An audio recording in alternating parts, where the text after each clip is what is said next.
just wanna chill and vibe. Baby girl, keep it real, no lies. She said she's 21, I said alright. If we gon' be grown, then speak your mind. I just wanna chill and vibe. I just wanna chill and vibe. I just wanna chill and vibe. I just wanna chill and vibe. Soon as baby turn up, you know Buddha gon' turn up. Turn up, gon' turn up. Soon as baby turn up, you know Buddha gon' turn up. Gon' turn up. Soon as baby turn up, you know Buddha gon' turn up. Gon' turn up. Soon as baby turn up, you know Buddha gon' turn up. Let's start it slow. Only good vibes. No, I'm serious. Let's start the show. Come on, Mom. Come on, Mom. Only good vibes. Turn up. Turn up. It was position.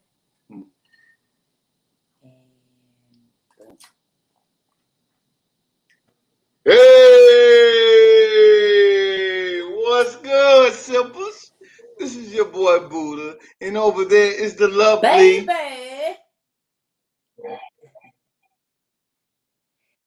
And we coming to you live with another rendition of Sipping the Conversation. What the hell is going on here? Why am I over here and you over there? Because the show must go on. Absolutely. And this is what we do. We told the people that, you know, they were going to see some strange things. You know what I'm saying? And so, ta-da, doing a little something. All right. What's good, Big Garen? I see you out there. Everything's great. So, baby. Yes, sir. How was your day? Well, I was actually very productive. And I'm thankful because, boy, I be trying to set myself up for success. You know what I'm saying? So, yeah. How was your day?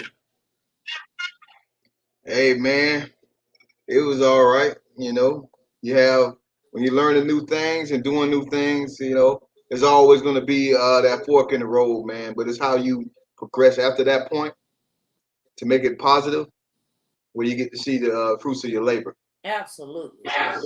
And so today, we have ourselves a awesome, amazing guest.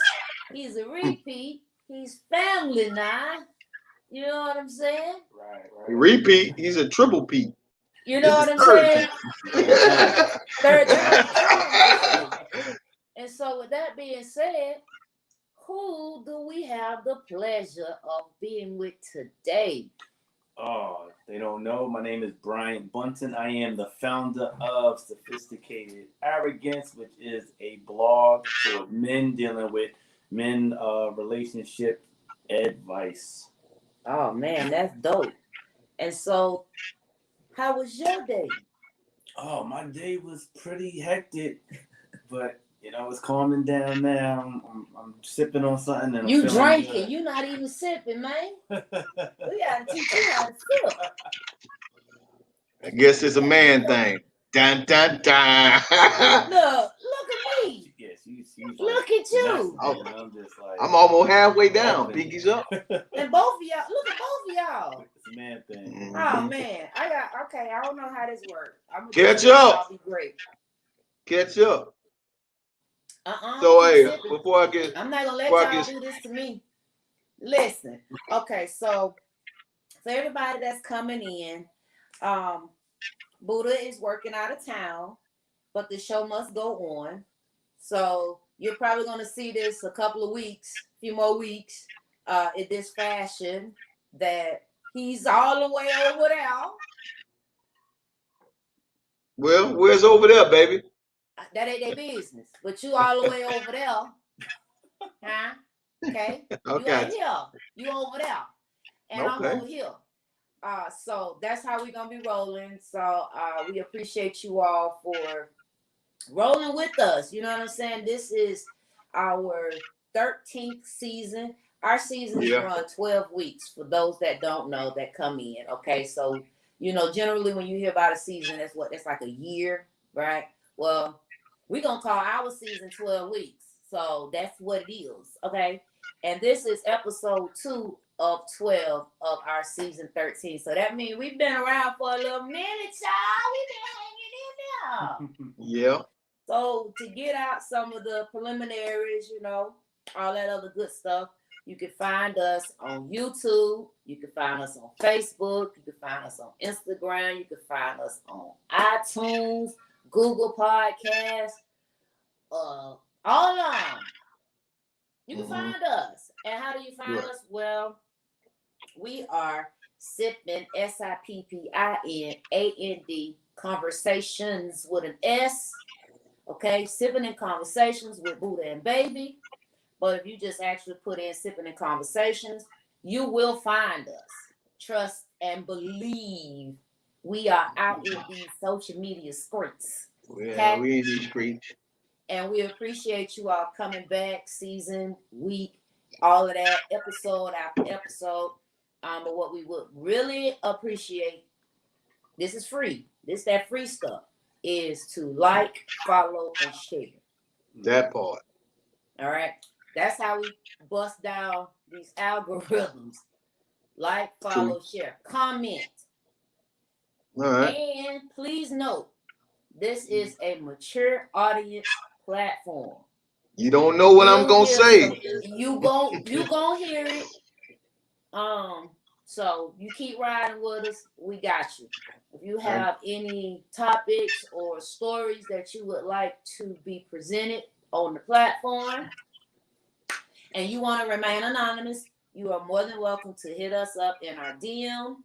True. Or you can email us at buddhaandbaby@gmail.com. All right. Any events, you can find us at www.buddhaandbaby.com. So we out there, like I said, we out there in these social media streets. The best way, probably, I guess, to find all of the platforms, one place is to actually go to our website. Again, buddhaandbaby.com. BUDDHA and AND baby. BABI. That's baby with an I, not a Y. All right? We gonna fly. All right. I hear you. So if you don't stick around to the end, you don't hear that. So I'm putting it in the beginning. So what? I got you, baby. Very good. I got you. So last week, Buddha. What happened last week? Well, last week. Well, before I get into last week, baby, I had a question for Mr. Buntin. Mm-hmm. So, man, you got this sophisticated arrogance platform. Yeah. That men need to understand and know about. Mm-hmm. What was the idea? What started this idea? Wait, come on. Not yet. Okay. We're gonna get to him. You just went straight for the throat. That's it. All right. Last week, Buddha. Well, last week, baby, we talked about what do you prefer, to be needed or wanted? And for myself, I started out on this journey, right? Yeah, I first started to say I wanted to be wanted. I wanted to be desired. That's where I was in the beginning of the show.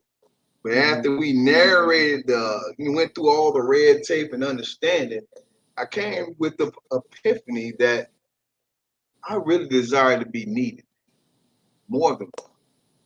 Because if I choose to be the protector, provider, and the pipe layer on 3 P's, right? If that's where I choose to be in life and want to be in life with my woman, if she denies me that hurts more than the one. Okay. So That's your desires is to be needed versus to be wanted. Need to fill those roles in my significant other's life comes before the one for me. You know what I'm saying? And that's fine. And I, my opinion is I, at a point in my life, I had this need. And I think a lot of it was geared around my what would I my I don't want to say independence, but more control. It was like a control thing. To have my life in a certain fashion so all the other things can take place. So I felt like, it was a need. But as I got older, excuse me, scratch that, rewind, boop. As I got more seasoned and more experienced in my life, I want to be wanted. For me, I desire to be wanted versus needed. I mean, there's going to be intricate details in your life where I want to be needed, of course, but I want you to want to be with me. I want you to want to do whatever it is you're providing, pipe land, protecting. Because if you want to do it, then it'll flow easy, and it doesn't seem to me that it's all dictated. Like it's not like a dictatorship. Like if I don't do this, this won't happen. It's like if you want to do something, you're gonna do it. So that's my take. How do you feel? I feel like I have a deja vu moment. Yeah, of course you are. I can easily answer this, and I'll put some explanation behind it, and I'm going to say I'd rather want to be needed, and I'll explain to you why. Right? Because to need somebody, like when somebody needs you, they're dependent on you, and with that dependency comes respect. Want somebody is a desire. Like I always compare want and need to love and respect. Love is to want, need is to respect. Like when somebody wants you, what happens when they don't want you no more? And you don't control that. They control whether they want you or not. You control whether they need you or not, though. And I know that sounds kind of selfish, but when you're looking at the overview of it, I would rather be in a position where I'm needed because as a man, I want to be respected before I want to be loved. Do I want both? Yes. But if I had to make a choice, I would rather be needed because I want to be respected.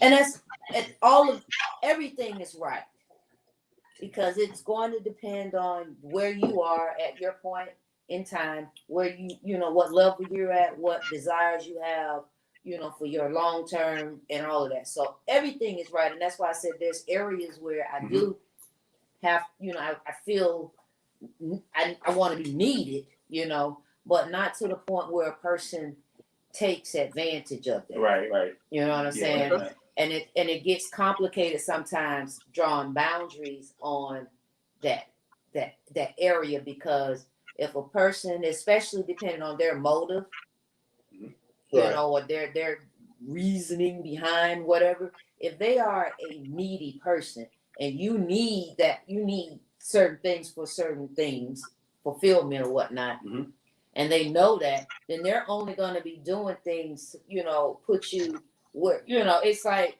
they're taking advantage of you ultimately. I mean, you're being fulfilled because you're being needed, but they're actually taking advantage of you because they know you're the type of person that if I do this, these are the things. So it's right. Yes, it could be respectful, but in certain people, depending on where their mindset is, they could actually be, taking advantage. I don't want, there's other words to use, but they take advantage of a good thing. Yeah, I think there's pros and cons to each one. Yeah. I mean, it's just, I think a lot of it, that answer will depend on where you are in life. Yeah. Like if the younger me would have wanted to be wanted, the older me is like, I want to be needed because for me, need is more rooted in security. It's in respect, and that's what's important to me. You still want to be wanted though, Absolutely. You would want both, right? I don't want to be I need a nice blend. Yeah. Absolutely. All right. So that was just a little recap so the people in the bike will understand what we talked about last week. But you're also able to check out that episode, which was our season 13, episode 1. Was last week Wednesday, and we are live every Wednesday at 8 p.m. Eastern Time. So if you would like to get more input, on the depth of what we talked about and just certain points that we made, And if you have a comment, we could possibly repeat that, and expand on your input. So feel free to reach back, and you can check us out on all our platforms. If you can't watch it live, but you're in a position where you can just listen to the audio. Again, we are on all the major audio platforms. All right. All y'all got these iPhones, so yes, we on iTunes. Huh? Okay. So, but for my Android people, we out there in these audio streets too. Okay. Very good. Now, we're gonna jump right into it now, Buddha, and let some of our new sippers welcome back, old sippers, and welcome new sippers to the Sipping and Conversation with Buddha and Baby show. Yes, and tonight we are joined by Mr. Buntin of Sophisticated Arrogance. And go, Buddha. Well, I mean, he's a man. He's a man of many talents. Number one. Oh, but, yeah. He know how to get your temperature up. Yeah, he's a man of many talents. But the first thing I like to ask him, man, what made you, number one, come up with the blog, Sophisticated Arrogance? And what made you feel like the need needed to be had? Okay. So it all started from me writing books, right? So I wrote my books, The Dear Women I Haven't Slept With books. And so, I had to promote the books. And right, and so promoting the books, I created social media accounts, and I would talk about things that were pertaining to my book, such as relationship issues and stuff. And so in my years of doing it, I promoted this book for years, and in my years of doing it, I kind of noticed a disparity. Most of the stuff that we did was geared towards women. And when I looked around at my contemporaries, at that point in time, they were doing the same thing. Everybody was out there giving coaching advice to women, right? And in my mind, I'm like, this doesn't make sense because we're only educating one gender. Right. And then, the men are feeling a way about that because it's just imagine as a man, right? You have another man or woman who's a relationship coach talking on your behalf, right? And they're like, I don't believe that crap. But you talking on my behalf. Men are going to say this and men are going to do that. And if a man doesn't do this, then he's not that. And men are looking like, that's not how we operate in real life. Yeah, that's not the best representation. That's the reason why you still single, because you listening to that garbage. And so for me, it was I felt like I needed to kind of talk to my brothers because I felt like women were out there being equipped with all of this knowledge and men weren't, and men didn't have a chance because the times are changing quickly. Women are becoming a lot more independent. Some of them are even becoming masculine. And it's the environment has changed for dating, period. And today's men, especially the young boys, don't have a chance because the women that age are way more advanced than them. So it's I wanted to come in there like a big brother or Unc, like they affectionately call me, Unc, and try to, give them some principles to live by. But it's not an easy thing because as a man, you know how it goes. We don't really take advice from other men. We only take advice from men that we respect. Yeah. Right. So I had to make it my focus to be one of those dudes like an older brother. I'm not here lecturing you from a pulpit. I'm walking beside you, talking to you like you my brother, because I go through the same things as you. A lot of people put on this perfectionist act. I did everything perfect. I got the perfect life, the perfect wife, and you should do what I do. Nah, I'm out here making mistakes every day. Absolutely. And I just want my followers to know, hey, everything that I'm telling you is stuff that I've been through and learned the hard way, and I don't want you to go through it. And I like the way you do put out the scenarios because it be a lot of real life scenarios, that happen. I know the masses of women don't want to hear it. However, it's the reality of the times we are living in. Mm-hmm. It's not it's just something made up. This is really happening somewhere in multiple households. You know, the two men or the two women or the baby outside of the marriage or, you know, whatever, all those different things. And so it is helpful as a woman. I think it's helpful that men are being raw with men and holding them accountable. Because that's one of the big things that I prefer.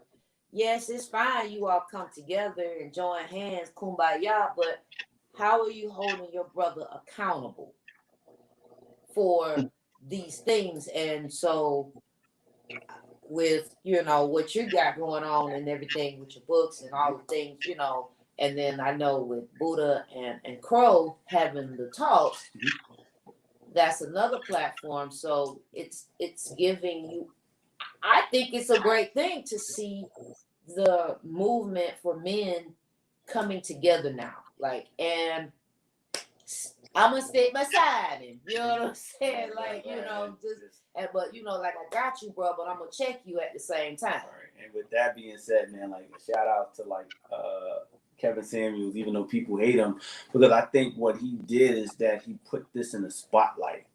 Like, he said, we have a voice now.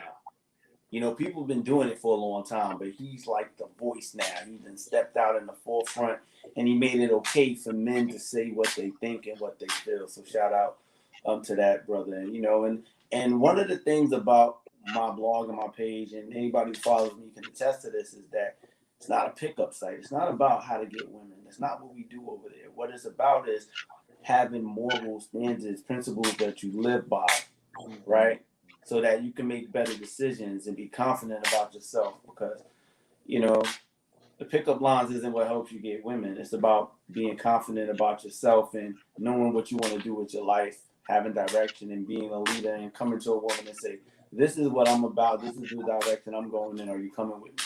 And that's what I'm teaching. I mean, and just, I know I'm gonna let you. I'm sorry, Buddha, but what I'm thinking, because I'm, you know, I gotta talk from the woman perspective.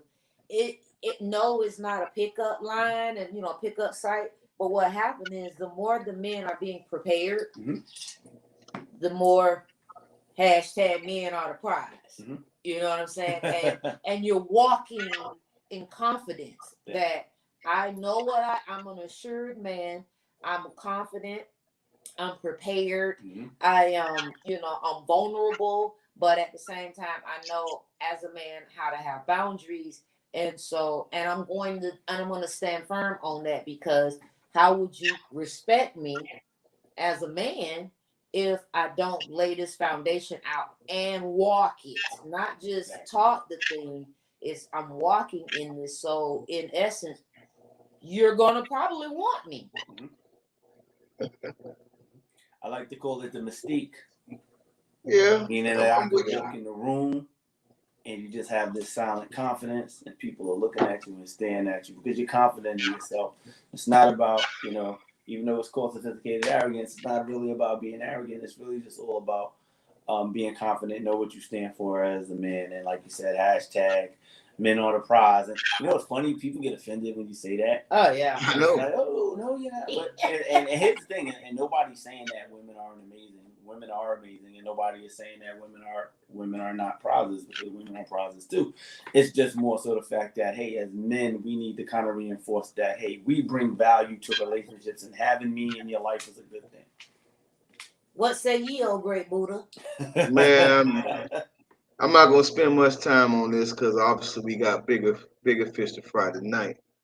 But I'm just astounded how aligned we are, man. Like I've been paying attention to the sophisticated arrogance page, and and then we have the movement of hashtag men are the prize in the talk, and we're trying to kind of like make this a more understandable worldwide idea for men themselves.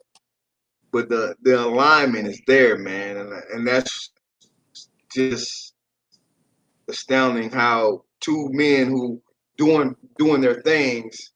This just kind of further counts where we going in life and where we should be going. You know what I'm saying? So I appreciate you and I honor you being the prize that you are and the things that you're doing. And I'm just happy to know you. And we can make this thing a better, make this world a better place for us men by holding us accountable.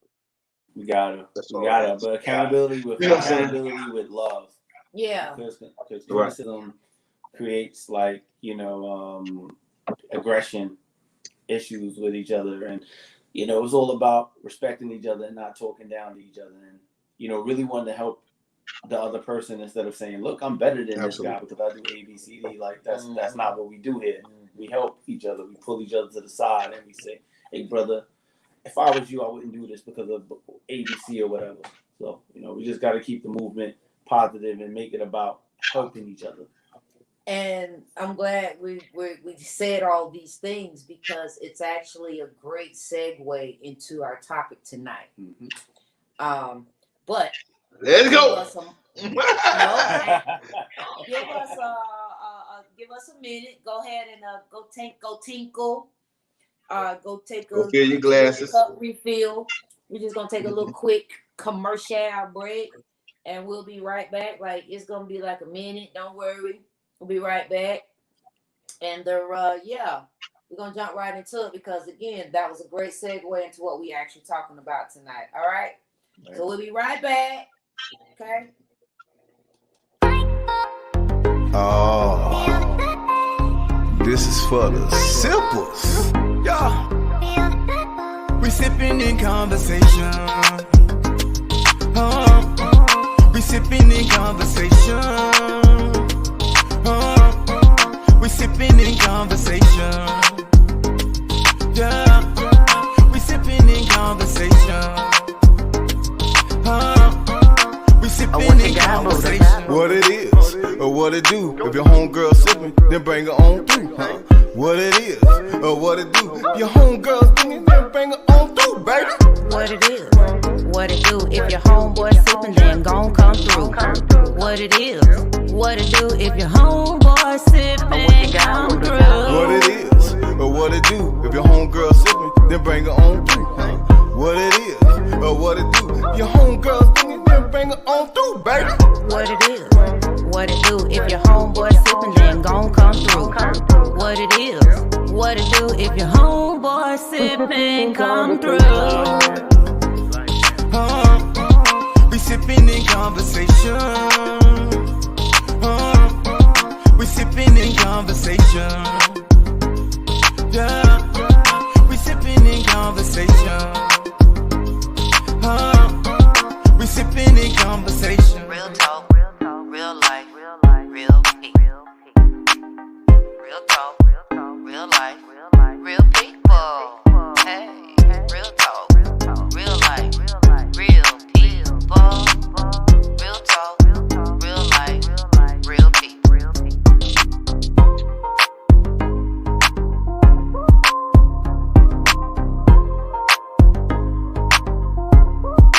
Buddha and Baby.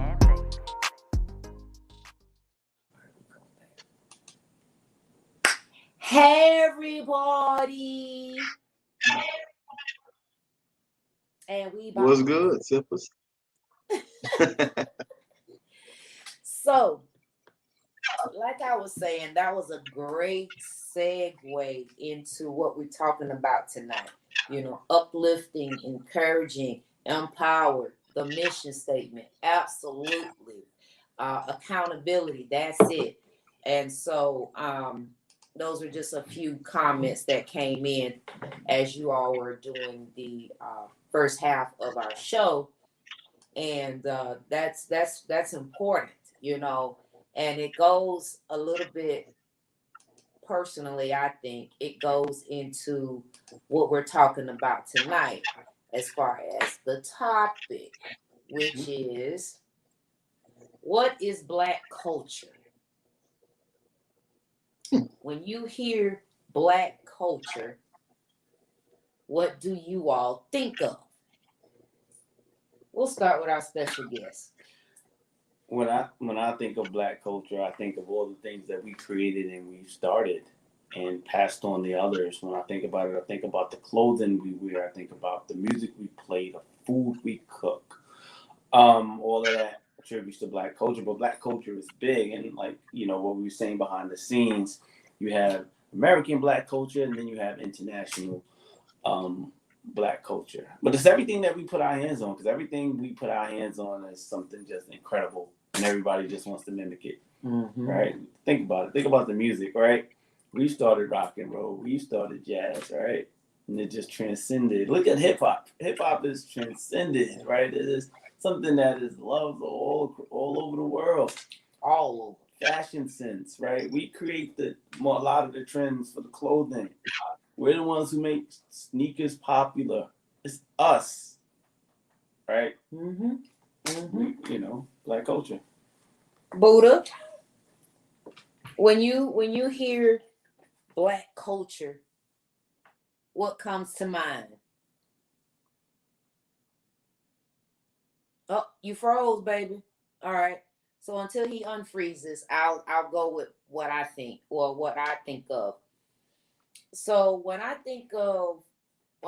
hear about Black culture, I'm thinking like, you know, Christianity, right? And trends.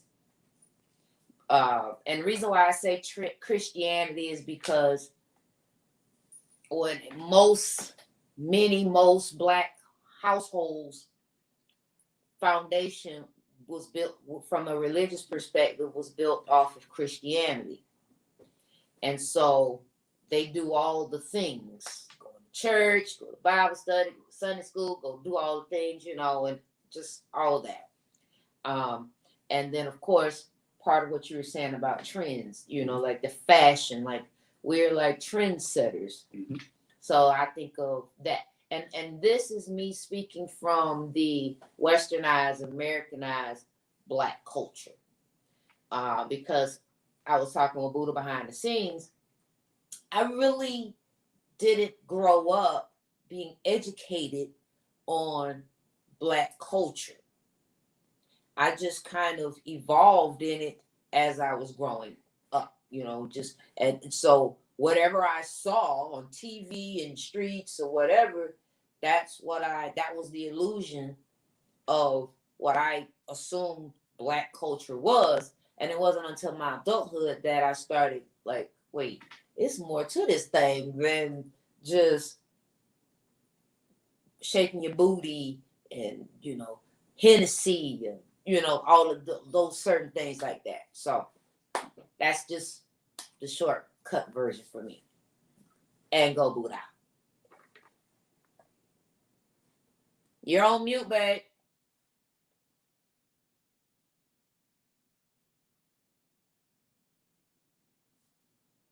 You still Can you hear me? Yes, I got you. You hear me? All right. Everybody has valid points, man, and I'm not gonna take away from them. But I'm gonna come from a different angle. As of my other two panel mates. When I think of Black culture, I think of the struggle.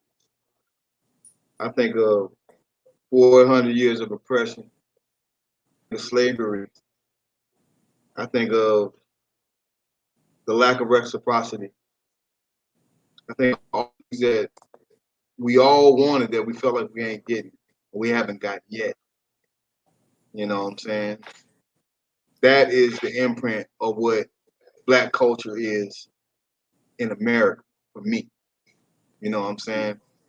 Because other than we don't have any identity at all to the fact that everything in America we've been taught by somebody other than Black. If you go all the way back to our roots of coming here, they killed all our ideals, belief system, and gave us a new one. You know, and we are trying to find our way. We're trying to find our way through all the hypocrisy, lies that we've been told, and create something from that. Absolutely. And it's funny that you said, you know, about the identity, because when I Googled what is Black culture, it ended up, one of the things that popped up was a lifestyle standard made of assumption about Black identity. So the fact that that's what came up, and then it says often used successfully by marketers, studio heads, fashion brands, and music labels to make money. I agree. And it actually saddened me because it's true to based on all the things. And I also saw, which kind of went with some of my other thoughts that I had. Well, and then things that I would be seeing throughout social media and so forth. Black culture is not proprietary to Black people, which when I posted this on my page a couple weeks ago, last week, I believe, they were like, it's hard for us to really say what our culture is because whenever we put something out there, it's always taken, for monetary purposes, most likely, and utilized. And so that, again, saddens me because here I am, a full-blown Black woman, and I am really, truly, in the last, let's say, 10 years of my life, starting to really understand my identity. And then I'm finding out that, I knew I was always monetized, I guess, because if you take it back to slavery, it was always about the benefit, but it just got to be like, well, what am I supposed to really be identifying with? Because back to what you said, Buddha, a lot of our true culture was stripped away. So as you go through the years and the generations, the broken links, and nothing was being sustained, you just begin to acclimate to whatever is what you cultivate into. Right. I agree. And that's why I say American Black culture is really just based off of us making the best of what was given to us. Think about the food that we eat. Like, we love it now, but do you really think like chitlins and things of that was like our choice? It was, leftover food, things that were left that we had to make good out of. Just with anything else, hip hop, right?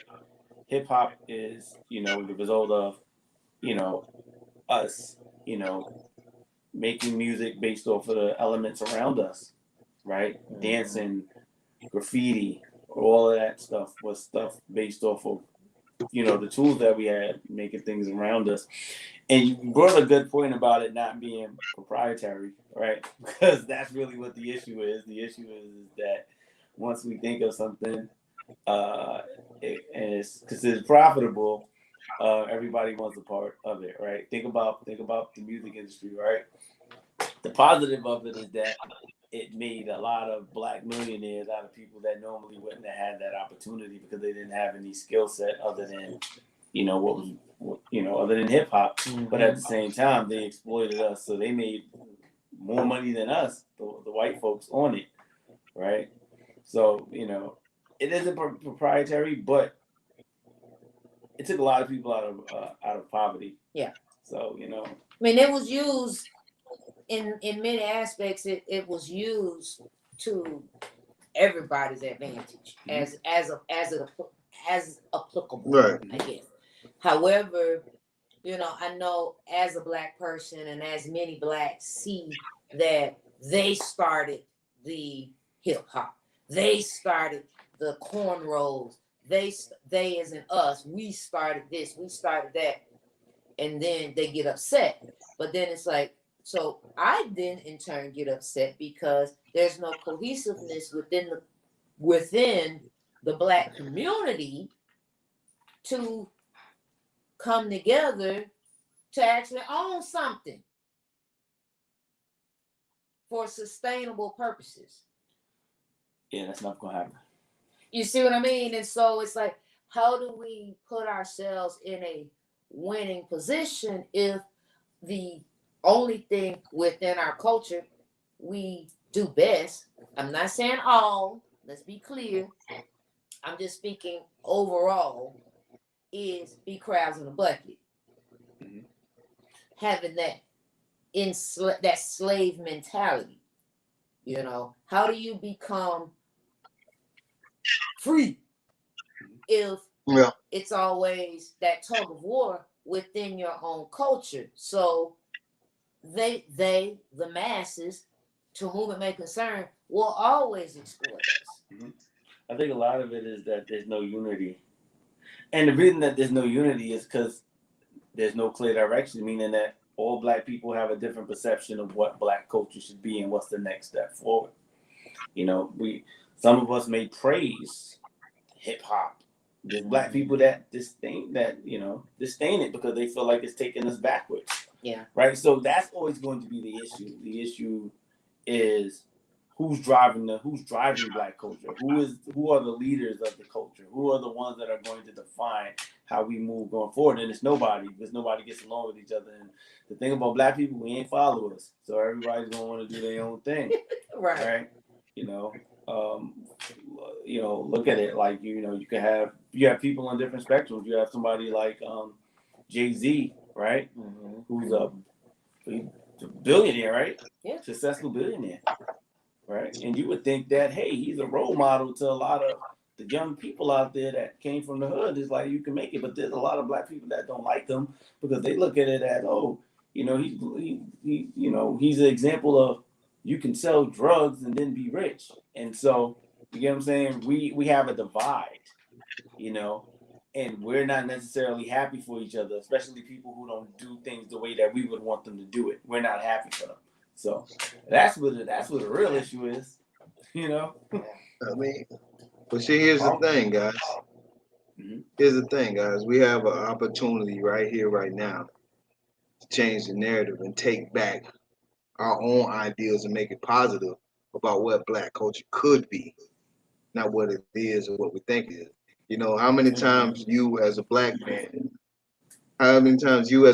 man, right, can walk down the street and see a young lady, white young lady, or Spanish, whoever, or Asian, you can call it any other race other than Black, and the first thing they do, if you're not in a suit and tie, they clench their purse. You know what I'm saying? Even if it's for a moment, that's the ideology. This is what they think of us. How do we change that narrative? How many times you walk into a shopping mall, grocery store, and you see this young lady who has 2 kids, Black young lady who has 2 kids, and wearing a shower cap, and the first thing you think she is ignorant and doesn't have no class.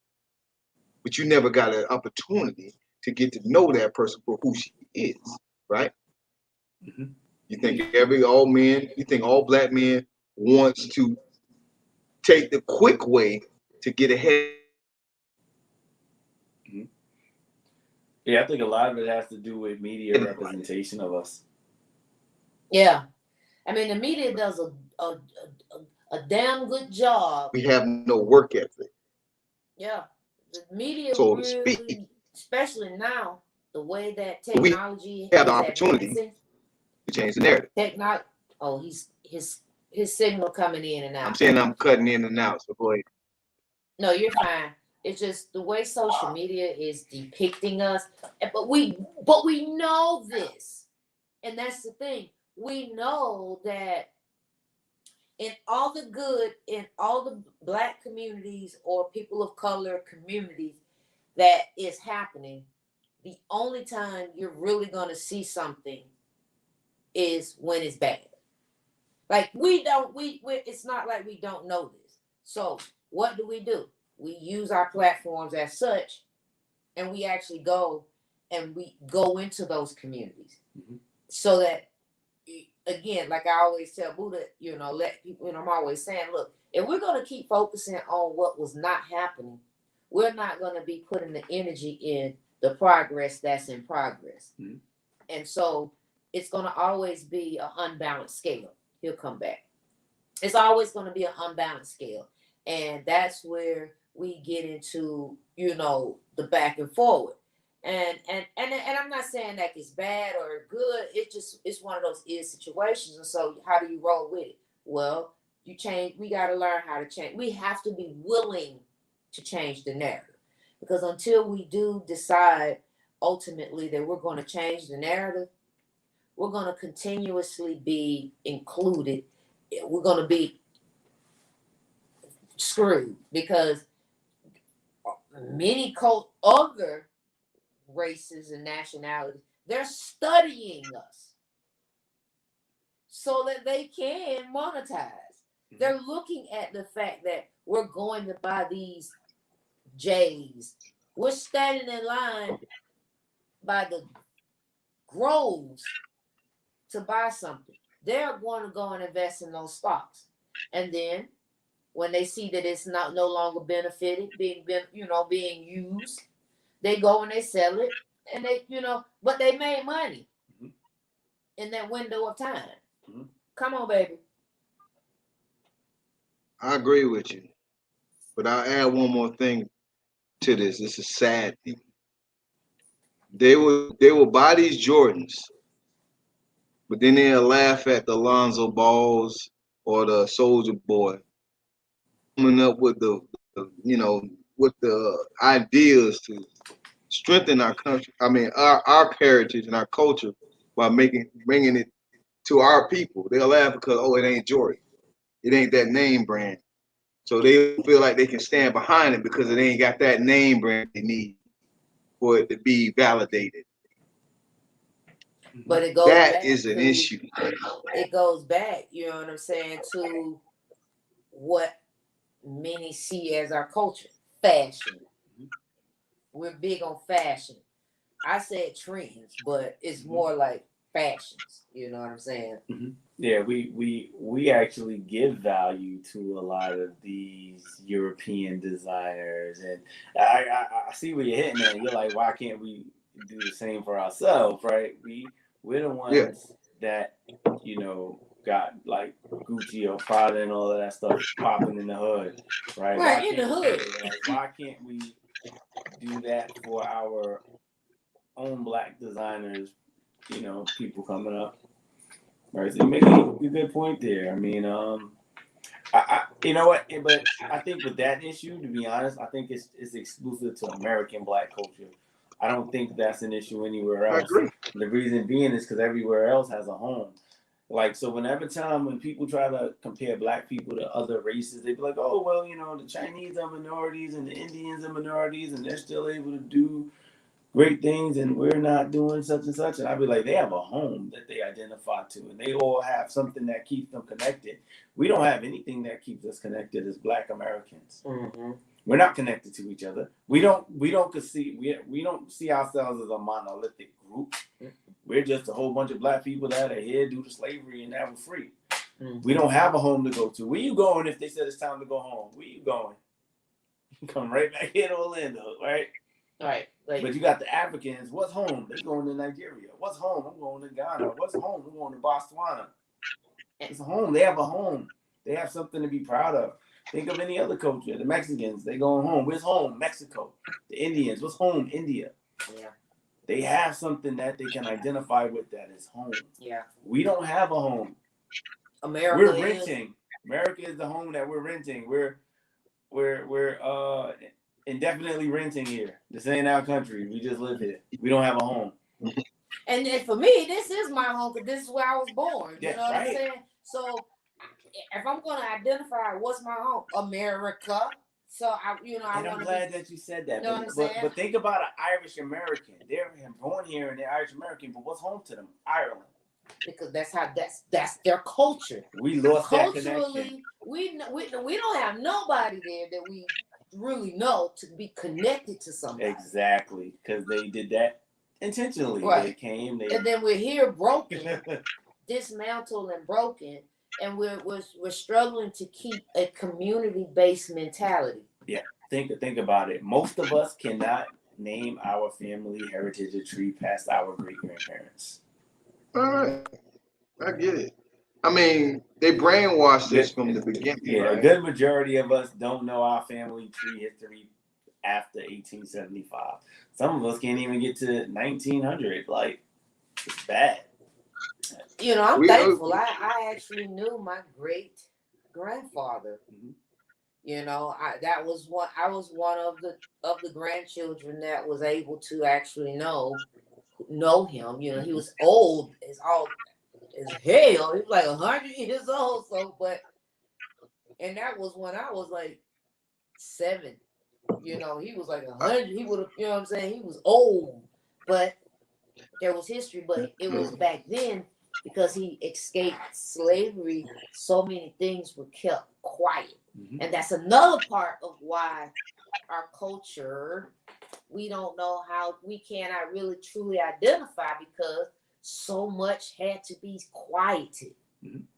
And therefore we created our own culture that's here. You know, as much as we're African American, none of us that were born here or had family rooted in slavery knows anything about our African ancestry. They wouldn't talk about it, especially if they escaped. They weren't supposed to be where they was at. They got new names. We might not even really supposed to be the name that we actually have now. Which then in turn means, how do you really identify with something if you actually, your beginning might not even be true? Right. So I mean, I guess my question would be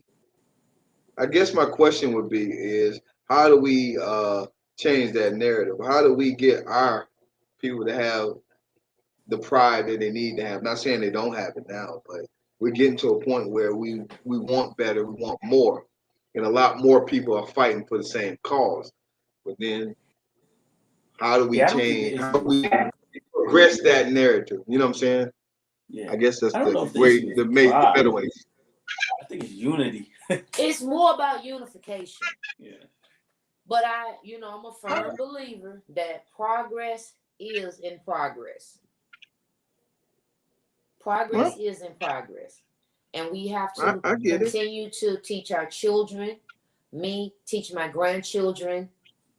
I have to just keep on. I got grandchildren. Yes, I do. So I need to be. Got 5 of them. I got 5. I guess if you got some, I got some too, baby. Yes, sir. We somebody's Nelly and Poppy. So we just have to, even though it may have stopped at a point, to move forward, that's where we need to go. We need to take where we at and move forward. And I think that if we continue, because somewhere along the lines, it's got to get poured into somebody.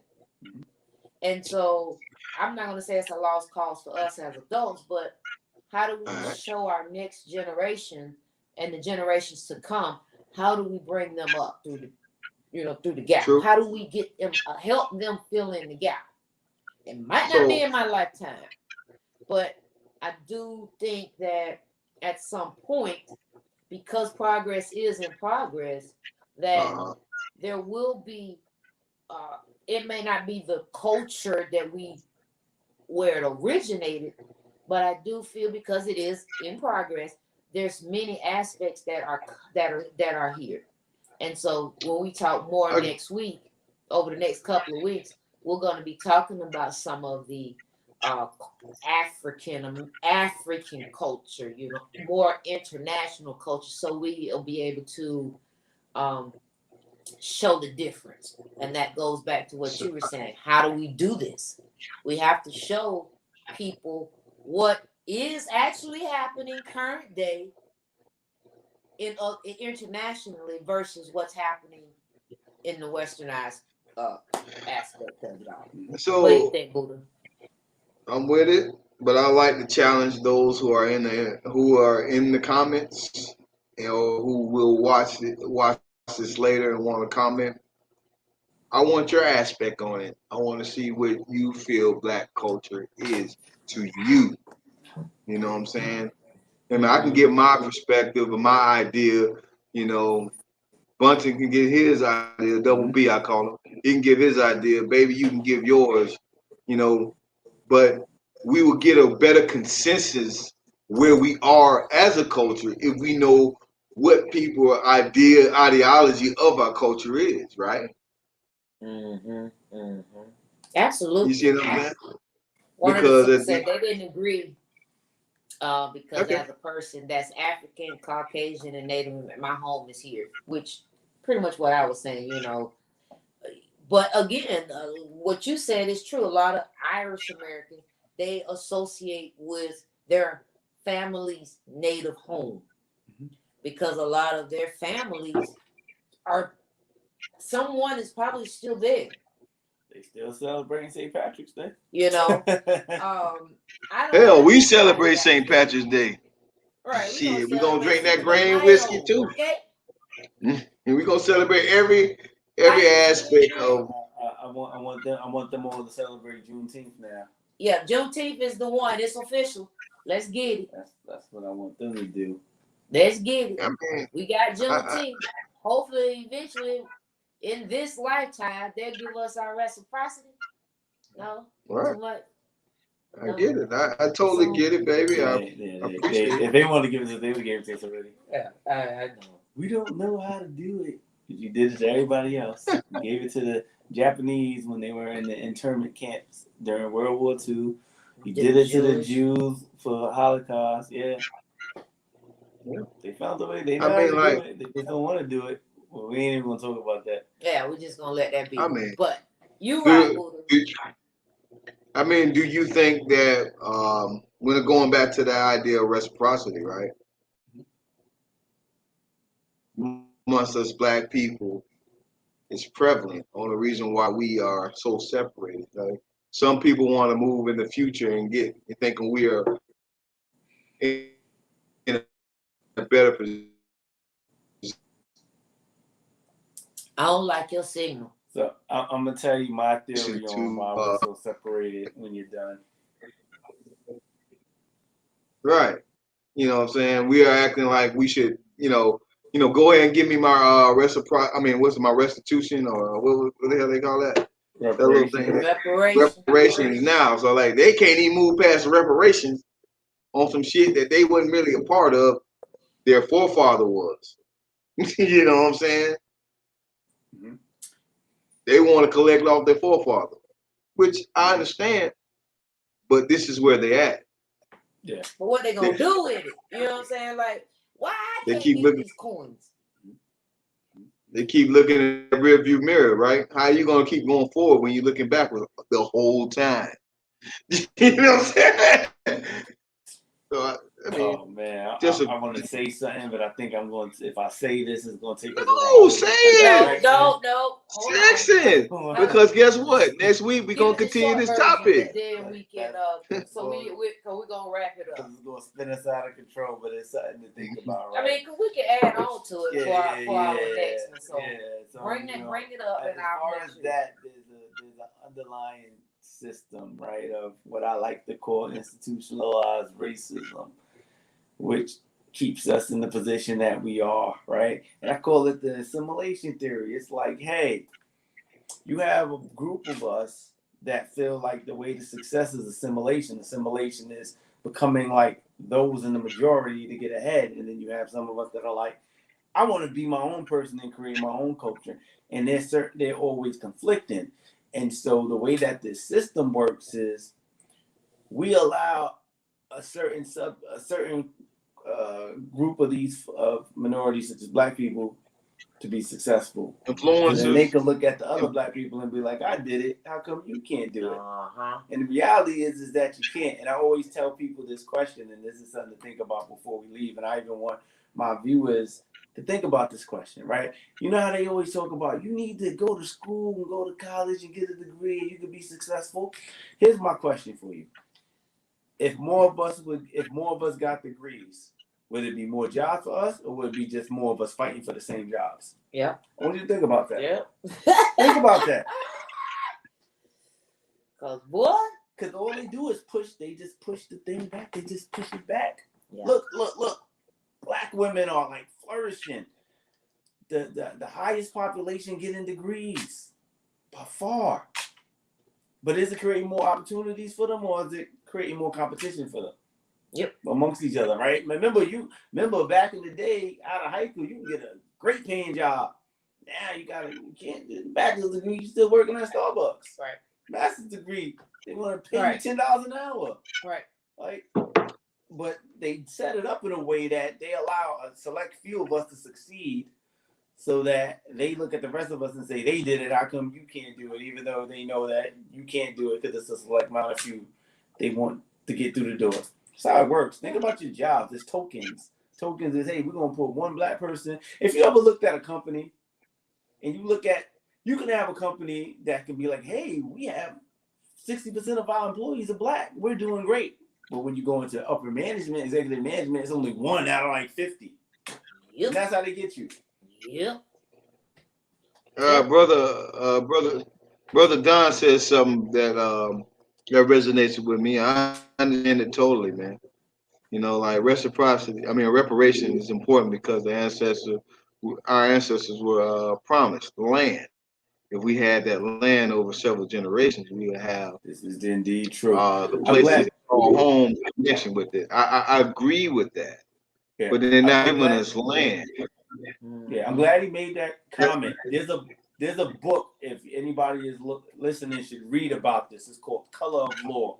And the book explains how we got into the situations we got into as far as not being able to get housing, and we're just starting late, whereas white people were able to get houses as little as $10,000 in the 1920s and 30s, and now they have so much equity, and that house is worth $300,000-$400,000, where we weren't allowed to buy houses and stuff, and about all of the redlining. So Color of Law, Google it. It's a really dope book.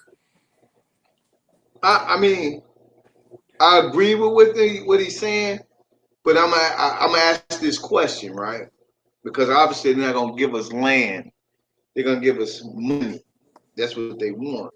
So how many you feel who get this money is going to invest in that land? Hey, have you guys ever watched the Dave Chappelle show? Because he had a skit about this. Have y'all ever seen it? Of course. Y'all gotta YouTube it. He had a skit. It said, "What would happen if black people got reparations?" And the skit was real funny because black people went out and bought. They took Cadillac out of business, so everybody bought Escalades.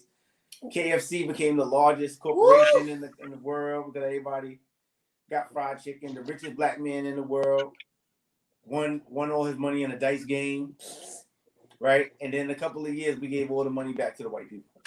Yeah. Like $1 million. I'm thinking about they gonna get their butt lifts, they gonna get their BBL. Like the Dominican Republic is no longer going to be a third world. This is what they did. Like out there to get surgery, they're going to be think about multi-million-dollar country. Like I'm thinking, really, if product is going to be true, yeah. real shit. Like think about it. Like so, our blueprint is this PPP loan, right? You had an opportunity. You had some guys who really did what they supposed to do. You know what I'm saying? Really did what they were supposed to do. But then you had those who tried to take advantage. Those people. What were they supposed to do? Wasn't that like to pay your staff and stuff and like office expenses? It was supposed to grow your business. You were supposed to use it for your business, not for butt flips. Rolls Royces. Well, right. They buy books. That actually hit the jackpot. Guess what? They good. They ain't got to pay it back, and they ain't gonna do no prison time. Guess who they gonna go after? All those little people, minorities, blacks that lied already, that went to Puerto Rico, that went and got their tummy tucked, that did all the stupid shit. You know what I'm saying? Those are the ones that's gonna pay the price for those $3 million that went to the other people that actually was frauding too, which is sad. So we, as a culture, we got to do better. And we definitely, I know it's in progress. I know my people are in progress, but it is imperative that we have unity. We have to. I don't care if it's just this segment over here, because I'm going to tell y'all, and I say this all the time, Buddha know. At the end of the day, it's not going to be about race. It's going to be about class. Rich, poor. So while everybody worrying about all this other stuff in between, putting their emphasis on that, at the end of the day, it's going to be rich or poor. Mm-hmm. Mm-hmm. Yeah. That's my theory. People are there making some really good I'm points. gonna say you're right, but I'm gonna say us as a culture, we've been on that shit way too long. We've been on a richer poor idea since the beginning, since we were integrated in high school, right? Because as soon as we got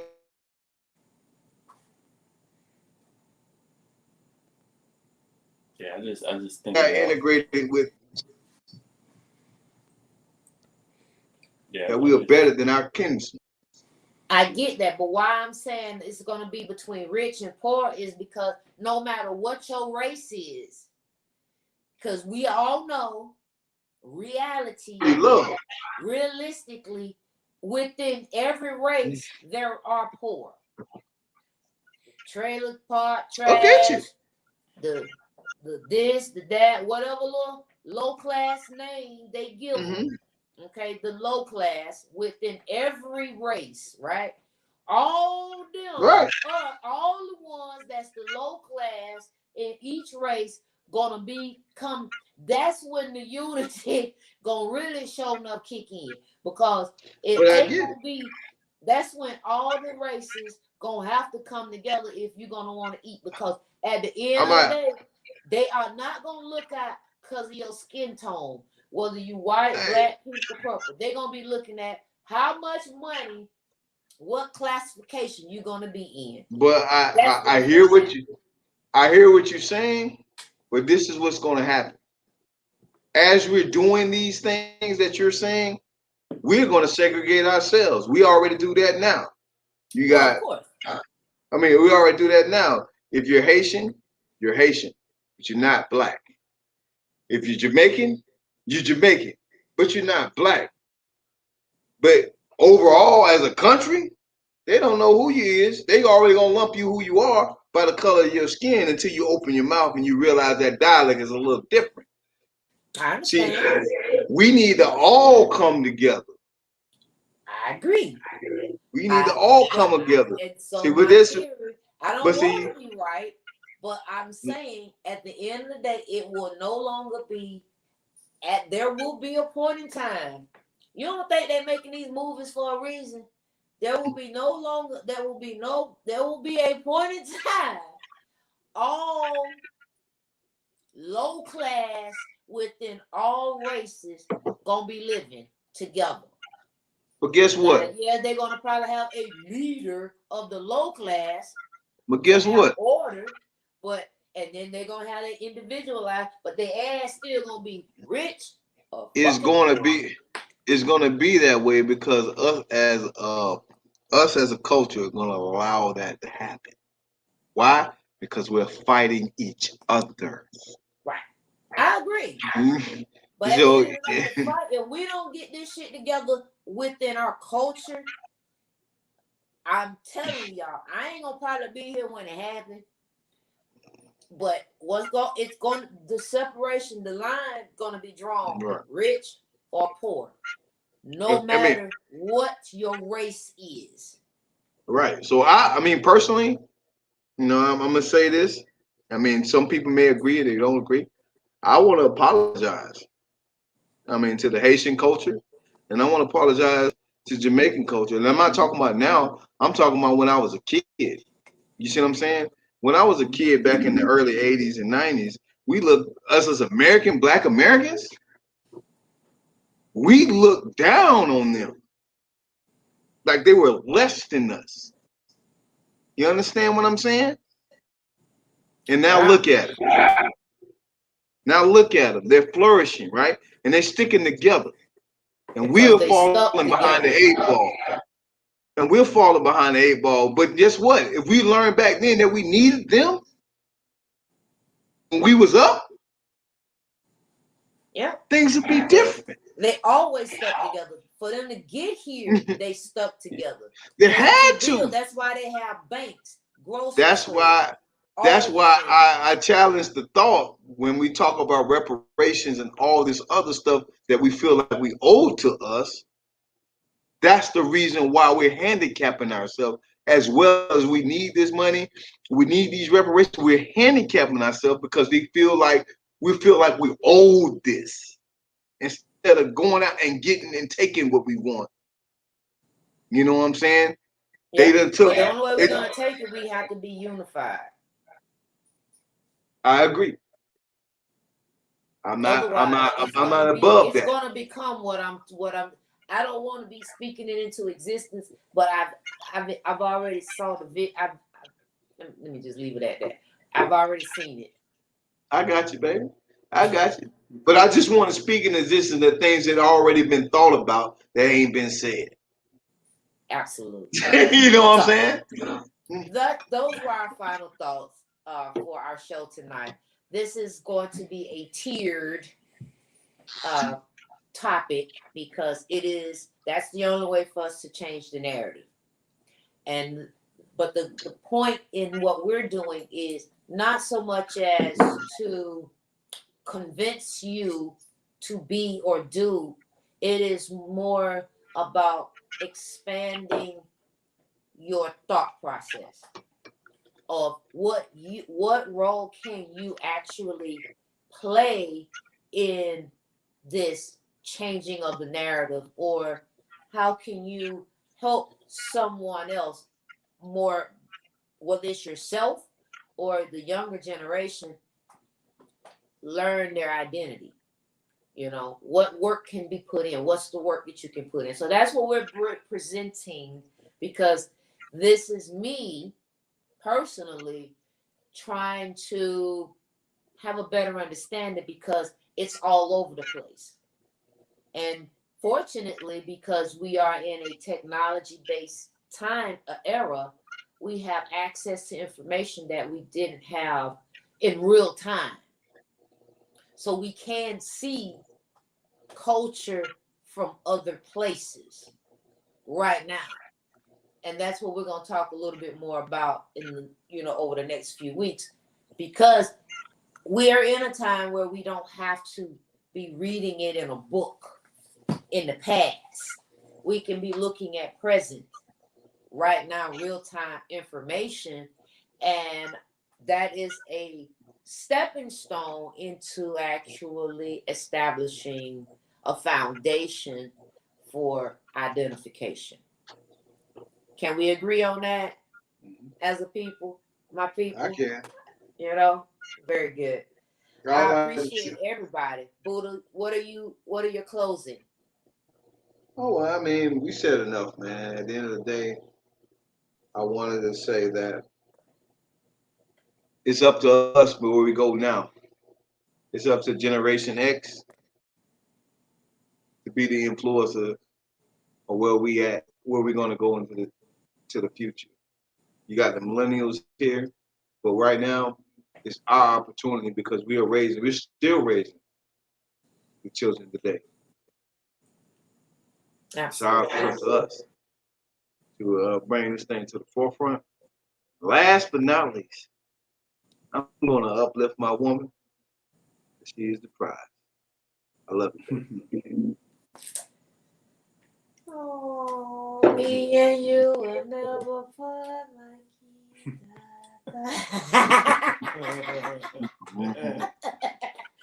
Thank you, Brian, for coming out. My pleasure. It's always a pleasure. You can actually come back next week if you want to. As you know, whatever your time look like. He's a good co-host. While Mr. Buddha is working afar in a mysterious place. I'm hating, but I'm not hating. If it's gonna be somebody, it's gotta be somebody that I know that can help hold it down. You know what I'm saying? He ain't gonna trust but like maybe 4 people. Yeah. To be in this spot over here. You know what I'm saying? Especially on certain levels of topics and so forth. You know what I'm saying? You're one of them. So I know that. So I appreciate you. You always welcome. Appreciate it. This is, I know you got your platform. Hey, everybody. And I'm going to be joining the talk as well. So that's going to be interesting. Oh, Shout out to Crow. So shout out to Crow. This week. Crow easy. Next week, the talk will be live. Mm-hmm. The talk will be live. I will not be there, but there are going to be some strong black men. We're going to get straight to the point. Nah, I'm good. I'll let them be great. I'm good. There'll be some interesting I'll be in the audience. That are needed. I'll be in the audience asking questions. Okay, very That's good. what I'm doing. That's what my baby gonna hold it down wherever he at, y'all. Mm-hmm. That's my baby. And I'm gonna stay beside it. All right, y'all. Listen, again, for everybody that tuned in tonight, this will be more to come about this particular topic because it is super hella important as a culture. You know, we always say, I'm doing it for the culture, you know what I'm saying? But at the same time, are you really? You know? What is the fucking culture? That's it. What is the culture? So that's why my question became, well, what is the culture? Because I see, as Bryant mentioned earlier, there's so many aspects of it. And it's understandable. It's just, because you can hear this, you hear that, you know. But in actuality, get a foundational baseline. Get you know, whatever it is, you know what I'm saying? Start asking questions with your grandmama if she's still with you, your grandfather, your auntie, your uncle, somebody, one of your elders. Get in communication with them. Go back and start talking to our elders like we used to. They got stories, they got information that they can tell you. They want to talk to somebody. Don't forget about your elders. That's first and foremost, because we always had a connection with our elders. That's why we where we at right now. You know what I'm saying? Get back with them. Yes, baby. I want to say this too, because my uncle, I was hanging out with my uncle yesterday, right? And he brought something up that was very interesting and understanding to me. So I'm going to share it with everybody else. You know what I'm saying? He said, bury your hatchets. Love your family and understand that life is too short. So whatever issue you have within your own family, understand that shit does not truly matter in the grand scheme of things, and love them because life is too short. Absolutely. I can actually say I agree with that. You know, you might not agree with everything, but you still love them. You know what I'm saying? At the end of the day, love them. I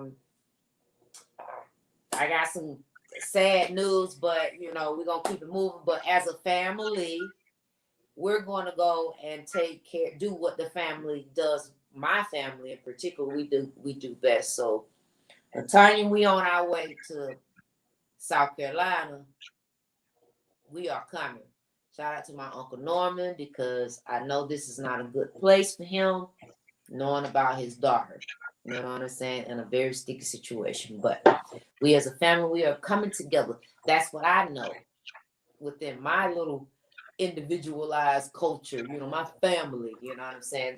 That's what I know about culture. It's family. That's what I was taught. So I hope that this helps somebody at least spark those things up in your medulla oblongata to, at the very least, start asking questions. Start thinking, what can I do? What role can I play? And we're going to carry on with this, you know what I'm saying? And it's going to be more. Definitely, there's going to be more about this particular topic. And I know that Buddha is going to be, just know that Buddha is going to be participating from the nowhere never. A remote location. We're in a remote location. He's the top flight. All right. Top All right. So until next week, next time, same energy. You got it. We out. We sipping in conversation. Sipping in conversation. Beat me up, Scotty. Beat me up, Scotty. Supreme.